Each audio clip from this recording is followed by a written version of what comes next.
Fala, gente. Bom dia, boa tarde, boa noite. Eu sou o professor Michael Sisoto e hoje eu vim aqui para uma aula um pouquinho diferente. Para você que está entrando aí no curso de exatas, né? Quando eu falo curso de exatas, eu falo aí todas as engenharias, né? Eu falei curso de física, curso de química, curso de matemática. Se você entrar nessas disciplinas, você vai ter uma aula chamada aula de laboratório. E o que que é essa aula de laboratório? Essa aula de laboratório é para testar os seus conhecimentos teóricos e colocar a mão na massa, começar a praticar as coisas, né?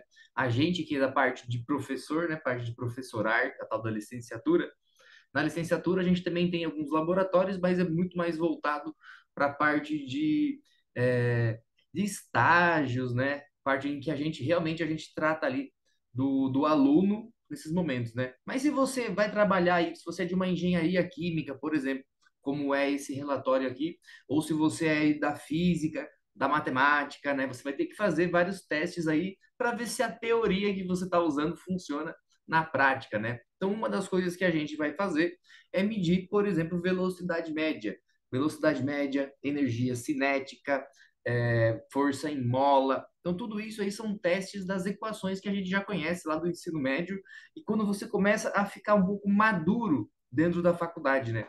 Então, ou seja, você vai usar o conhecimento do ensino médio, sim, bem básico, né? Como, por exemplo, aqui, ó, da questão um para a questão 2, né? Aqui é uma experiência de um plano inclinado, né? Então, é um experimento de plano inclinado e o conhecimento que tem aqui é básico. Como é que você faz para resolver a questão um e a questão 2? É um conhecimento de média, né? A média a gente aprende ali entre o oitavo ano e ali no segundo ano do ensino médio também, tá bom? Então aí, se você dominou muito bem esses anos na escola, quando você entra na faculdade aí fazendo um curso de engenharia, por exemplo, você conseguiria se dar bem resolvendo essa questão, tá? Então vamos lá, vamos fazer uma leitura das questões aqui e dar alguns conhecimentos para vocês, né? Lembrando que aqui nesse canal é o canal onde o conhecimento vence sempre a ignorância, e agora que eu vou ajudar alguns engenheiros aí da parte de engenharia química, porque esse relatório é dessa área aí, mas ele não é só para isso, né? Ele é um relatório de física aí. Então, se você tem algum laboratório de física, o relatório vai ser muito semelhante a isso daqui. Claro, variando um pouquinho de gráfico, de tipos de como o professor pede, né, a linguagem do próprio professor, mas aqui não são coisas tão complicadas, tá? Então vamos lá. O que a gente já tem aqui, que a gente já tem ciência do que está acontecendo. Primeiro, que existe um plano inclinado. Se você lembra o plano inclinado é o tal do triângulo retângulo, o tal do triângulo de Pitágoras. Então, existe um triângulo retângulo, e nessas primeiras questões aqui, ele fala a respeito de um ângulo de 20 graus, e aí então você vai soltar uma esfera, né? Eu tenho o costume de pegar as bolinhas de ping-pong, as esferas que eu uso em sala de aula, e marcar elas para que os alunos consigam notar bem elas, né? Então você vai soltar uma esfera e vai medir o que é dessa esfera? Vai medir o tempo dela, né? Duas coisas que você vai medir aqui para você ver se tem relação no início, né? A posição, ou seja, a posição ela vai estar escalada ali, né? A cada certas, a cada certas medidas, a cada certos compassos aí bem definidos, né? No caso aqui é em metros, mas ele não chega a 1 metro, né? Ele para no 40 centímetros aqui. Então ele vai de 10 em 10 centímetros, né? Ali está em metros, a gente pode pôr aqui em centímetros, sem problema. Então andou 10, andou 20, né? Sempre saindo da posição inicial. Então tem todo esse cronograma aí. E o que você vai medir nesse caso aqui da bolinha rolando? Esse experimento de laboratório é bem clássico e é um dos primeiros mesmo, né? Você vai medir aqui então o tempo, gente. Você vai medir o tempo. E como que você vai medir o tempo? Se você já leu a questão um, ele fala aqui de um multicronômetro, né? Que é aquele cronômetro que a gente usa nas aulas de educação física, que aperta ali, você coloca várias funções para medir o tempo, para cronometrar o timer dele, tá? Mas você pode usar também um celular. A vantagem do multicronômetro é que tem mais casas depois da vírgula, né? E se você olhou aqui, ó, aparece uma certa quantidade de casas depois da vírgula. Mesmo não tendo nenhuma relação aqui, aparece, né? Então, o que que seria essas casas depois da vírgula? O erro, né? Ele vai indicar ali qual é a última casa que seria o erro. Então, se você está pegando um cronômetro, ali pode ser que tenha um erro envolvido nessa medida, tá bom? E então é por isso que aparece várias casas depois da vírgula. Assim também como na medida aqui do metros, né? Por que que ele colocou aqueles zeros depois? ele poderia ter posto, né? Quando eu falo ele, eu digo o cara que escreveu o enunciado. Ele poderia ter posto 0,4, mas como ele colocou 0,400, que é o último aqui, né? Que seria 40 centímetros, então significa que o erro vai estar envolvido nessa última casa aqui, né? E aí vai aquele negócio de depende do equipamento que você usa. Se for um equipamento analógico, onde você consegue ver ali o número, né? Então ali seria o erro seria a menor divisão de escala dividido por 2. Então aqui seria um, esse número, o último número aqui, né? Só que seria ele dividido por 2 ainda, porque quando você visualiza, se você imaginar uma régua assim, ó, quando você visualiza, né? Você consegue saber mais ou menos, né? Vamos botar aqui alguma coisa para a gente medir. A régua aqui indo do 1 até o 2. E a gente está medindo aqui uma barra. Então essa barra parou ali num determinado valor e você não sabe exatamente aonde é. Só que você sabe que ele fica um pouquinho para mais, um pouquinho para menos. Você consegue dizer aqui, né? Então você consegue até dizer que então essa última casa aqui você consegue dizer aonde fica o valor, tá bom? O que mais que a gente consegue dizer a respeito dessas duas questões aí? Né? Aí, para resolver então as questões, não é uma coisa muito difícil, inclusive quando for o laboratório de elétrica, laboratório de termodinâmica, que são experimentos com mais detalhes, não se assustem, tá, gente? Porque vocês vão resolver sempre coisas como essa daqui, para resolver coisas como essa da número 2, ó. Na número um ele fala o seguinte, né? Faça a leitura dos resultados no multicronômetro, então, e anote na tabela. Então, você vai fazer lá as medidas, né? Então, vai dar, vamos supor, 0,0150, 0,180. Acho que não vai dar isso, dá mais, dá mais. O tempo de queda. Eu não realizei o experimento, tá bom, gente? Eu estou pegando um relatório aqui para ajudar, facilitar a vida de vocês aí na hora de vocês resolverem eles, né? Então aqui vai ser, por exemplo, assim, 0,5 segundos. Aqui 1,0 segundos. Aqui 1,5, né? Lembrando que tem os erros ali, então, as casas, né? Então, você vai ter que colocar todas as casas. E aqui no caso do tempo é 4 casas, ó. E quando você fazer o cálculo de média, também 4 casas, você vai ter que colocar isso daí, né? Lembrando, respeitando sempre a teoria dos erros. O procedimento deve ser realizado 3 vezes, né? Por que 3 vezes? Porque você vai realizar aqui, então, e criar valores. Para quê? Para você conseguir tirar esses valores daqui e colocar aqui na questão número 2, fazendo o cálculo, então, de média, né? Lembrando que a média não é uma coisa muito difícil. Aqui no canal tem várias aulas que eu usei a parte de média, né? Tanto no Banco do Brasil, para o vestibulinho, para o cálculo, a gente usou bastante média também. Então, se você quiser acompanhar a gente nas outras aulas, fique à vontade de se inscrever aqui no canal. Mas vamos continuar aqui, ó. O que mais pode se perguntar para vocês em uma questão de relatório? Por exemplo, essa questão número 3 aqui, ó. A questão número 3 já está exercitando ali o conhecimento que vocês têm de deslocamento, né? Então, tem uma relação ali entre a variação de espaço com a variação de tempo. Então, vai envolver um cálculo por trás. Qual é o cálculo que agora? Não é mais velocidade média. Não é mais, perdão, não é mais tempo médio, né?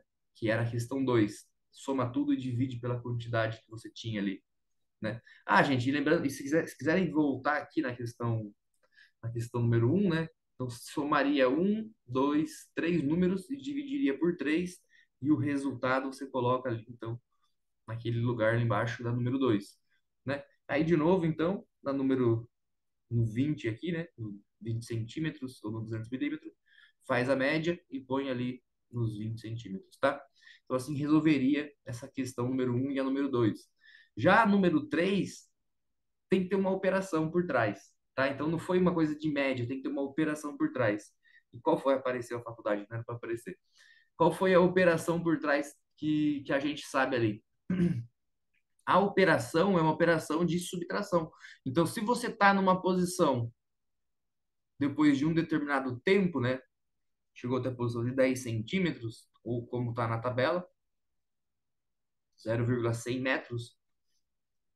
Se você chegou nessa posição, gastou um tempo, certo? Mas como é que eu sei que eu cheguei naquela posição? Fazendo o cálculo de variação de espaço, né? A posição final, que é o 10, menos a posição inicial, que é o 0 nesse caso, né? E por que que isso é feito? Por que que isso é feito? Para saber se a variação de tempo E a variação de espaço e a variação de tempo, elas estão sempre em concordância, né? Por que disso? Porque não sei se vocês estão percebendo assim, uma questão depende da outra. Então, para eu responder a 2, preciso dar 1. Para eu responder a 4, precisa dar 3. Tá? Então, ele perguntou, por que que ele perguntou a variação do espaço? Porque depois ele vai te cobrar a velocidade. Né? Que eram as questõezinhas de física do ensino médio. Né? Primeiro ele te pedia uma coisa para depois te dar outra. Olha lá agora, ó. Calcule a velocidade média para cada deslocamento. Então, daquela primeira tabela que vocês tiveram lá, a tabela da questão número 2, isso, a questão número 2, então você vai ter lá uma variação de tempo,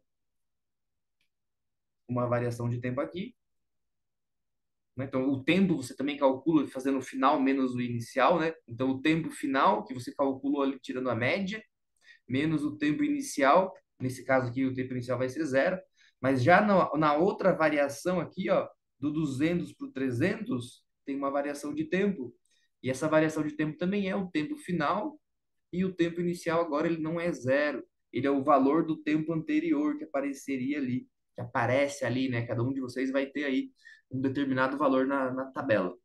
Tá, vamos tocar para frente aqui então. Lembrando sempre que na física, na matemática, tem esse processo, né? Se você me acompanha aqui das aulas de cálculo que eu coloco aqui, você sabe que uma questão sempre sustenta a outra, um conhecimento sempre te leva ao próximo conhecimento, né? Então, quando a questão vem aqui e te fala assim, ó, calcule agora a velocidade média para cada deslocamento. Então, você já usou isso na 3 para poder calcular agora aqui, então, a tal da velocidade média. Então, uma velocidade média em 1, né, que seria esse cálculo aqui, ó. E lembrando que as medidas já estão certinhas ali em metros e segundos, não tem que converter nada. Então, você calculou na 3 a variação de espaço. Vamos supor que a variação de espaço aqui, supor não, né? É mesmo isso. A variação de espaço é 0,100. E a variação de tempo para isso, 0,5.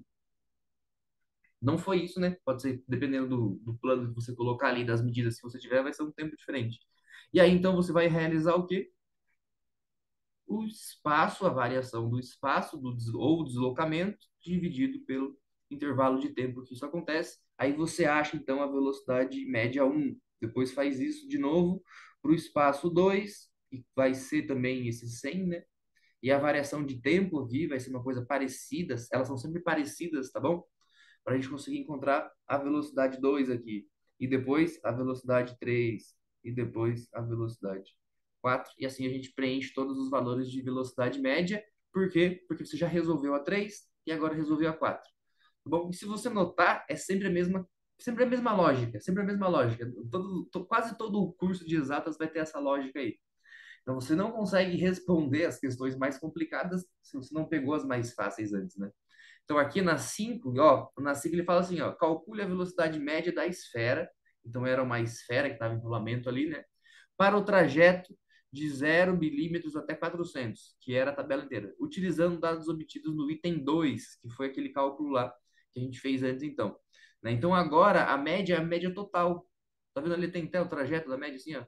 Então agora do 0 até o 200, até o 400, e utilizando então o tempo do 0 até o final lá.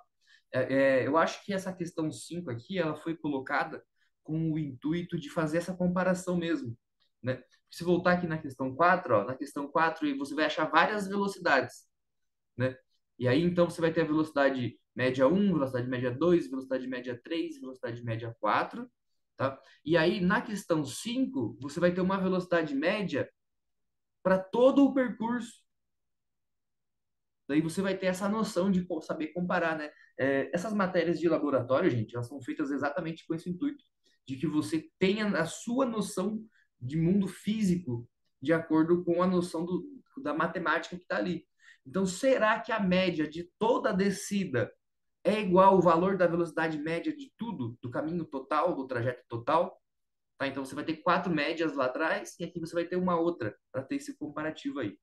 Tá bom? E aí, usando esse comparativo, né? Você pode usar esse comparativo aí, porque você tem uma velocidade agora total e você tem várias médias ali ao longo dele, do caminho, e calcular o erro. Como assim o erro? Então, você tem uma velocidade que você vai comparar, que é essa daqui, né? Vamos supor, então essa deveria ser a velocidade média real, deveria ser, não que não seja mesmo, por causa que como é um experimento, tem sempre um erro, né? Que ele chamou de velocidade média do trajeto. Então seria aquela velocidade do 0 até o 400, tá? Beleza? Então ela vai me dizer o quê? Ela vai me dizer o quanto de erro eu vou ter para cada uma das outras. Por quê? É como se ela fosse a velocidade padrão, né? Então vamos supor assim, ó, essa parte aqui já leva a gente já até para fazer uma análise gráfica. Em que sentido? No sentido de existe um valor da velocidade ali, onde seria o valor mais provável, que você pode calcular isso usando a velocidade média, mas você conseguiu pegar um valor do trajeto. Mas a primeira velocidade deu um valor um pouquinho acima. A segunda velocidade deu um valor um pouquinho abaixo. A terceira velocidade, eram quatro, né? Quatro. Isso, deu um valor um pouquinho acima, tá? Eu não tô, gente, eu só tô exemplificando aqui para que vocês tenham a noção na hora de calcular. Ó, a linha vermelha ali é a linha padrão, é a linha que vocês têm que comparar, tá bom? E o que que são essas outras linhas coloridas que eu coloquei aqui? Essas outras linhas coloridas é como se elas fossem aqui a velocidade, é como não? Pode ser que seja isso, a velocidade média de cada um deles que você fez na questão 4, utilizando os conhecimentos da questão 2 e da questão 3, né? Mas elas são em comparação a qual velocidade? A velocidade que deveria ter ali mesmo, que é essa velocidade aqui, ó, que você calcula do trajeto total. Então existe ali uma variação, ó, em relação à reta amarela da vermelha. Então ela está um pouquinho acima, ou seja, essa variação ela é responsável pelo erro naquele momento ali, tá bom? Então para cada uma das medidas vai ter uma porcentagem de erros. Professor, como que eu calculo essa porcentagem de erros? Tá aqui, né? Na própria questão tá ali, ó. Calcule o erro percentual. O erro percentual, ele é um cálculo, que ele é um módulo, né? Lembrando que esse conhecimento do módulo, ele tá tanto na geometria quanto na parte do cálculo um, cálculo de funções, né? Antes de entrar aí na parte de derivada, ele já aparece bastante. Então seria a velocidade média um menos a velocidade padrão. Pessoal, eu estou falando velocidade aqui, mas isso daqui valeria para qualquer coisa que você tem, que você conheça o valor padrão, né? Vamos supor temperatura média padrão de um país. Daí você compara vários lugares com aquela temperatura média. Então, essa velocidade média aqui total, esse VMT, é a velocidade padrão, né? E quando você faz essa subtração e divide pelo total aqui, isso aqui ele veio de uma regrinha de 3 de porcentagem, né? E depois você multiplica por 100, você vai encontrar então o erro, o erro em porcentagem, ou seja, o quanto essa retinha amarela está acima, quantos por cento está acima, o quanto que essa retinha rosa aqui, que seria uma das velocidades, está abaixo, né? Então você vai ter ali para cada uma dessas velocidades, devido ao valor dela aqui, ó, VM, devido a esse valor aqui, cada uma delas vai ter então um percentual específico, cada um percentual de acordo com aquilo que é pedido, tá bom? Gente, vou dar uma agilizada aqui, porque na parte 2 não tem muito segredo, mas vou dar uma agilizada porque ele vai começar a tocar em assuntos de gráfico, né? O assunto de gráfico é um pouquinho mais complicado, ó.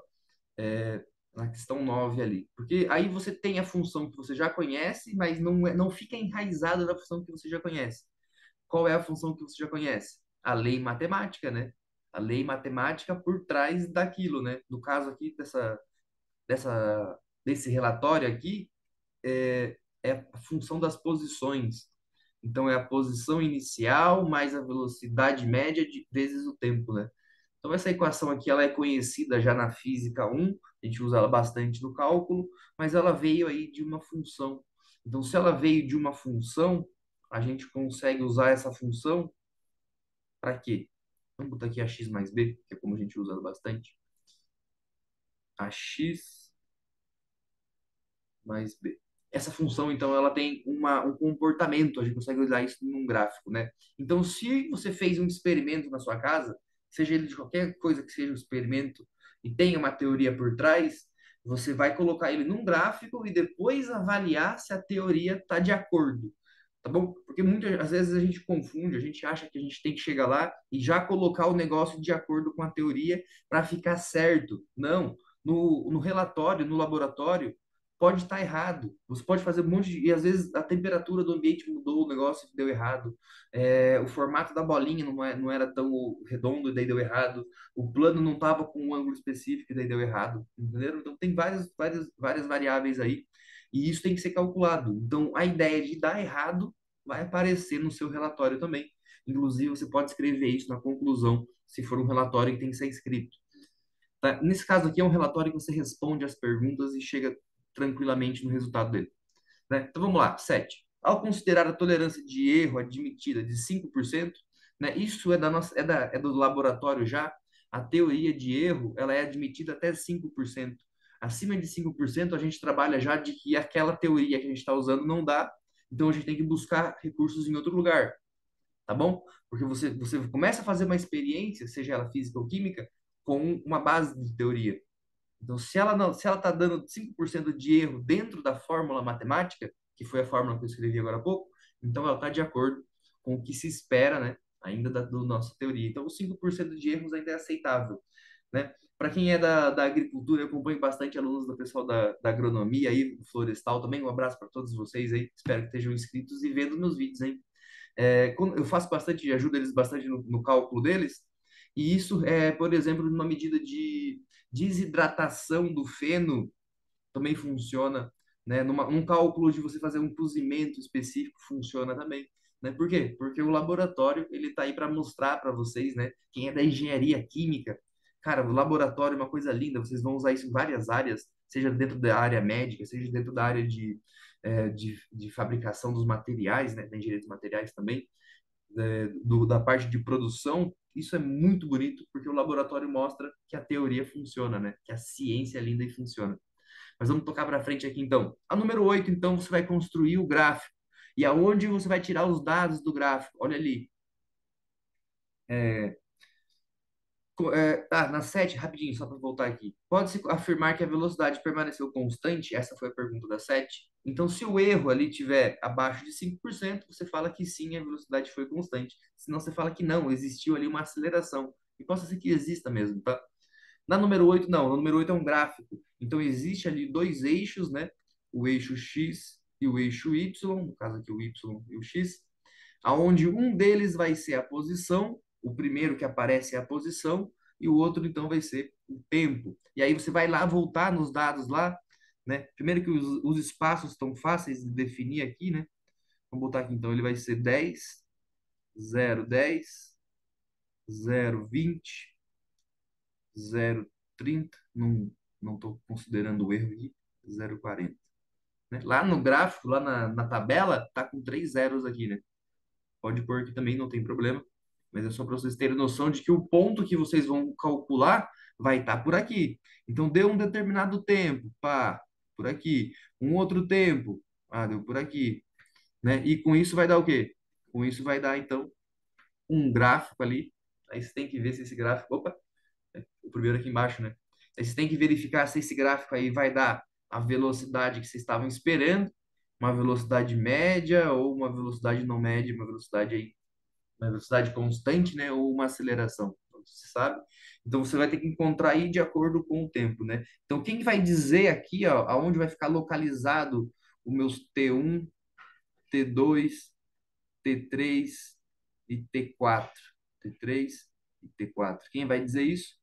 Aqui ele já falou, lá no item 2, então você vai pegar e fazer isso. Gente, façam isso no papel milimetrado, fica bonitinho fazendo milimetrado.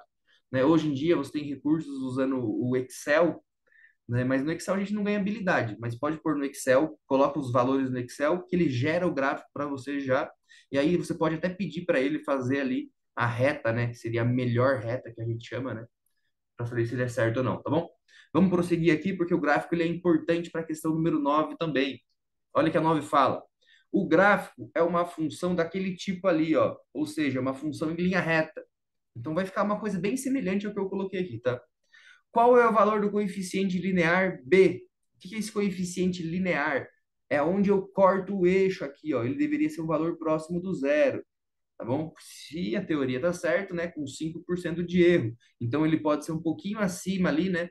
Ele pode ser tipo 0,05 ou 0,002, pode ser sim, de acordo com os valores que deu de tempo aqui, vai dar uma modificada nesse eixo. Então isso significa aí que existe um ponto B aonde ele corta o eixo Y, também conhecido aqui como o eixo das posições, né? O espaço nesse caso. Podemos dizer que o coeficiente linear é igual ao da posição zero. Então, aí que você vai verificar e responder essa pergunta.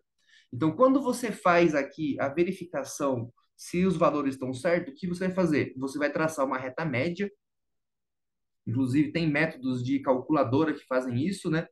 E essa reta nem sempre vai ter os pontos passando por ela, tá bom? Daí você não tem os pontos passando por ela, mas você consegue fazer uma estimativa de que daquele ponto lá embaixo, né? Então vamos supor aqui, ó, se o ponto T4 aqui, onde coloquei 2, é 4, perdão, ele fosse lá, lá na frente, mais lá na frente, o que isso faria com a minha reta de inclinação aqui? A minha inclinação, ela modificaria um pouquinho, ela ficaria um pouquinho mais baixa aqui, né? Por quê? Porque os pontos, eles têm que estar meio que localizados nessa reta, também conhecida como uma reta chute. Você chuta essa reta e a partir dela, então, você vai encontrar ali os valores de y, né? Lembrando que o valor de y, ele é o valor de s, né? De ax mais b, onde o a, ele é a velocidade, o b é o tempo, tá bom, gente? Perdão, gente, o x é o tempo, o x que aparece ali é o tempo, ó. Por isso que ele está aqui embaixo. Mais o que é o meu bzinho ali? É o espaço inicial. Então, o espaço inicial deveria ser zero. Mas vai ser zero mesmo? Bem provável que não. Então, você vai ter que responder essa número 9 aí, justificando o porquê não é. E o porquê que não é? Porque quando a gente faz a teoria, nem sempre na prática dá o valorzinho certo. E tem que ser isso mesmo, tá? Tem que ser isso mesmo, porque senão a gente não trabalha dentro do laboratório. A gente simplesmente especula qualquer coisa ali e não testa. Então, os testes têm que ser sempre dentro desse padrão aqui. Então, se deu ali algum valor próximo de 5%, então o seu gráfico ficou muito bom, ficou próximo do que a gente esperava mesmo, tá? Então, aqui, AX mais B. Aí você pode comparar cada uma das posições aí da equação que vocês estão trabalhando dentro desse relatório com a equação que vocês estão montando para montar o gráfico, usando para montar o gráfico, tá bom? E aí a gente vai ter mais muitas questões, tá? Vai ter bastante questões, ó, mas não muito de longe disso daí. Agora, então, como você já tem o gráfico, né? Deixa eu ver se eu consigo trazer o gráfico de volta aqui. Como você já tem o gráfico, então agora vai ter o quê? Você vai ter algumas análises em cima desse gráfico. Olha ali a 10. Determine o coeficiente angular, que é quem? O coeficiente angular, nem precisava ter apagado aqui, é o A. Então, quando você calcula o coeficiente angular a partir do desenho que você fez agora, você não está calculando a partir da tabela, igual você já fez antes, né? Note que é um conhecimento acima do que já estava antes. Então, foi a tabela, agora ele está cobrando uma outra coisa. Ah, com a tabela você fez o gráfico, mas você sabe interpretar gráfico? É isso que ele está falando. Tá? Então, o coeficiente angular ele vai ser a dar a respeito desse ângulo aqui, que é o quê? É a velocidade. Então, se tem mais velocidade, o ângulo é maior. Se tem menos velocidade, o ângulo é menor, né? Seria uma coisinha assim. Tá? Então, isso que me diz o que é a velocidade, o coeficiente angular. E ele até ensinou como é que calcula isso. Tá, professor, mas como é que eu vou identificar esses valores no gráfico? Então, você vai montar um triângulo aqui, ó, vamos pegar o ponto aqui, T4 aqui, que foi o exemplo, esse daqui. Então, ele é um triângulo, ele tem uma altura, que é a altura que está desse lado de cá, ó. Então, a altura dele é 0,400. E ele tem o tempo, que foi o tempo lá da tabela primeira, da tabela da questão 2, certo? Que é esse T4 aqui. E esse T4 é o tamanho aqui de baixo. Então, ele vai ser o cateto quem? O cateto adjacente. E o S vai ser o cateto oposto. Né? Então, para calcular o coeficiente angular, o Azinho aqui, você vai ter, então, a variação do espaço dividido pela variação do tempo, né? Ah, mas se fosse menos, então você teria um outro valor aqui, que seria esse 200, e aqui teria um outro triângulo, que seria um tempinho um pouco menor. Né? E a divisão deles, eles têm que ser ali, coisas bem próximas, né? Cálculos bem próximos de velocidade. Opa, de inclinação. Aí você vai comparar essa inclinação com a velocidade, né? Aqui na questão 11. Ó. Podemos dizer que o coeficiente angular é igual ao valor da velocidade? E aí você vai justificar usando tanto do seu conhecimento linguístico, né? Para trazer ali a informação do professor que está pedindo isso, quanto para realmente entender isso. Ah, o quanto mais inclinado, então era a velocidade. E como é que você viu isso? Testando, medindo o tempo no cronômetro. A 12. Agora sim, a 12 é para fazer essa comparação que eu fiz aqui já, tá? No movimento retilíneo uniforme, a função horária é definido como S igual a S0 mais VT. Tá? A partir dos resultados obtidos nos experimentos, determine a função horária dessa esfera. Então, aqui vai existir uma função. E essa função, ela é devido a quem? Ela é devido à inclinação que você calculou na 10, tá? A inclinação que você calculou na 10 é o V, tá aqui, né?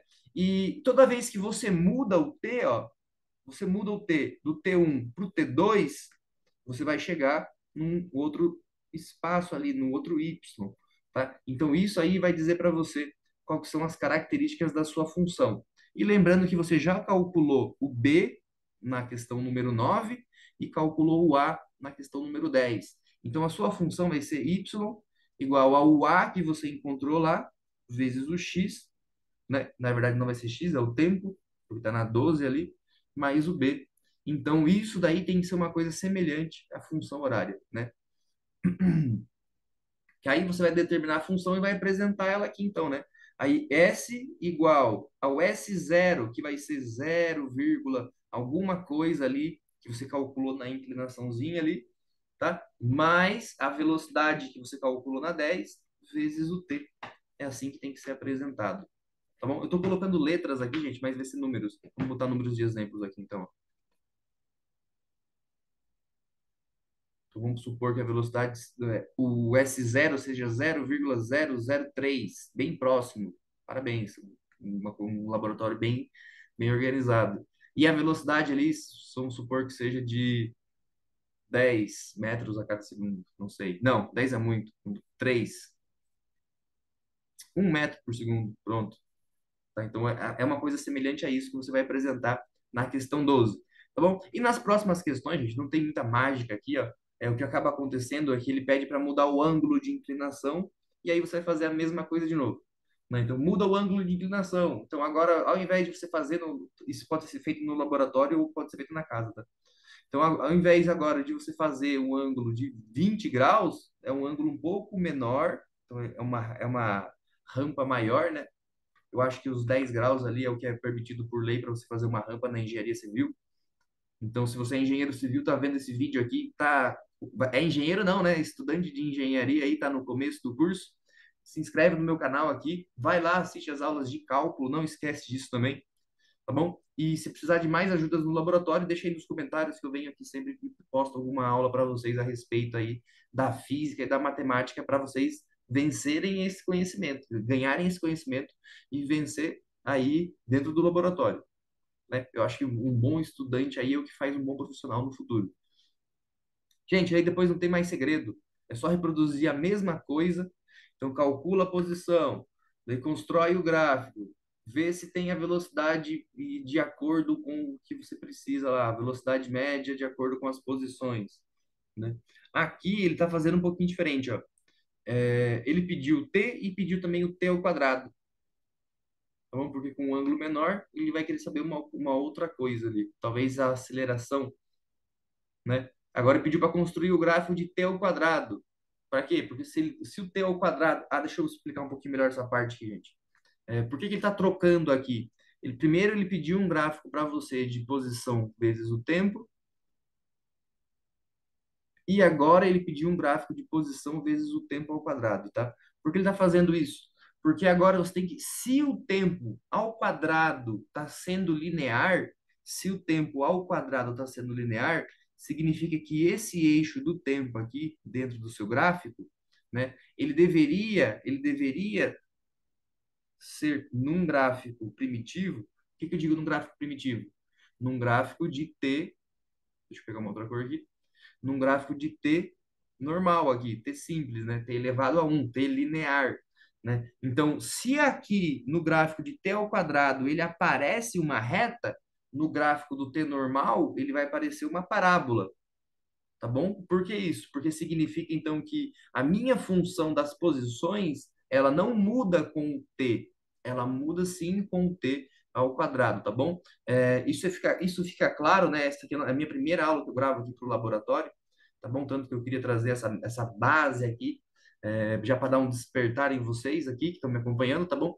E mostrar também coisas que são coisinhas muito básicas, né? Por que que eu troco de um gráfico que eu deveria observar ele assim para um gráfico assim? Porque às vezes você não consegue notar no gráfico, devido aos tempos serem muito juntos, ele ainda parece uma linha reta. Você não consegue notar isso, né? Então a gente converte isso para um gráfico que tenha um formato não linear. A gente usa isso também quando existe troca de papel, papel milimetrado para o papel monolog, papel log-log. O tipo de papel que você usa ele também, às vezes é responsável pelo o tipo de informação que você está buscando, né? Então aqui, se você mudou o ângulo e aí você sentiu aqui que existe uma função da posição, dependendo agora do t ao quadrado, então possa ser ali então que a minha função não seja linear, possa ser que a minha função seja uma função de parábola, uma função parabólica, né? O que a gente também tem aí no nosso gráfico, né? No nosso gráfico não, no nosso na nosso laboratório de física, né? Várias funções são não lineares, né? A função de aceleração, a função dos espaços aqui, ó, quando envolve aceleração, que é bem provável que está buscando nessa questão aqui, ó, é t ao quadrado sobre 2, certo? Então, a gente não vai usar essa função aqui de lá na cara. A gente vai começar a fazer o quê? A gente vai fazer análise do nosso cronômetro, medindo o tempo, tá bom? Agora um plano um pouco mais baixo. A gente vai fazer análise do gráfico, usando a tabela que você tirou a partir do tempo. E depois você vai encontrar uma função e você, essa função ali, ela vai ter uma inclinação, né? Você pode ver aqui na 18, ele está pedindo isso, ó, coeficiente angular. Então, ele vai ter uma inclinação. Aqui, ele vai ter, além de ter uma inclinação, ele vai ter um eixo onde ele corta o eixo das posições no gráfico. Um eixo não, né? Um ponto onde ele corta. Então, tudo isso vai dar ferramentas para você comparar a função, agora sim, a função prática, que você tirou lá na prática, tirou no laboratório, né? Isso vale, eu falo da parte das ciências exatas aqui, mas isso daí vale para laboratório quando você fazer exame de sangue, quando você vai no dentista, isso vale para os laboratórios que você usa o tempo todo. Então, eles tiram uma função básica, né? Então, eles comparam se a sua está de acordo com aquela básica lá, e é isso que você vai começar a fazer agora, tá bom? E acredito aqui que não tenho muito mais o que mostrar para vocês. Eu espero que vocês tenham gostado dessa primeira aula aqui que eu falo da física em outra área, né? Da física no laboratório, né? Para ajudar tanto o estudante que está entrando agora no curso, quanto para ajudar aqui o meu canal, porque você vai se inscrever aqui, porque eu vou colocar mais aulas desse assunto para vocês aí, tá bom? A respeito da questão 20, que eu deixei ela aqui, ela é exatamente o que eu acabei de falar anteriormente ali, né? A técnica utilizada no item 17 é chamada de linearização, ou seja, a linearização é quando eu transformei uma coisa que não era em linha reta, era parabólica, né? Então, no sentido aqui que deveria dar um gráfico parabólico, só que eu não tinha recursos para identificar isso, porque os pontos eram bem próximos. Então, eu transformei ele num gráfico linear. Então, o que eu fiz para mudar isso? Eu peguei aqui o T, que era um T linear, e transformei o eixo inteiro. O eixo inteiro foi modificado para valores de T ao quadrado. E isso transforma, então, a minha curva numa linearização. Tá bom? Espero que eu tenha feito vocês entenderem, né? Me feito claro. Por causa que é isso mesmo, não é muito complicado não, tá, gente? Se vocês acharem que o laboratório é complicado, vocês vão ficar o curso inteiro, porque tem laboratório um 2 3 e 4 depois tem algumas práticas dentro aí, dependendo da área que você escolhe, né? Seja da engenharia civil, engenharia mecânica, tem muito também, tá bom? Mas essa aula aqui foi para você, então, que está precisando de ajuda em laboratório, lembrando que isso aqui é um relatório de engenharia química, vocês acabaram vendo na universidade ali, não era para aparecer, tá bom? Mas é para ajudar vocês, para mostrar que a física, a matemática está aí no mundo da engenharia para que vocês se despertem e usem isso depois no futuro, quando vocês se tornarem profissionais, né? E ganhar muito dinheiro com esses recursos e técnicas que a gente tem desde o começo da faculdade, beleza? Um grande abraço, fico aqui, professor Michael Sisoto, deixando aqui para que você se inscreva e curta esse vídeo, se possível, compartilhar também. Tchau, tchau, a gente conversa.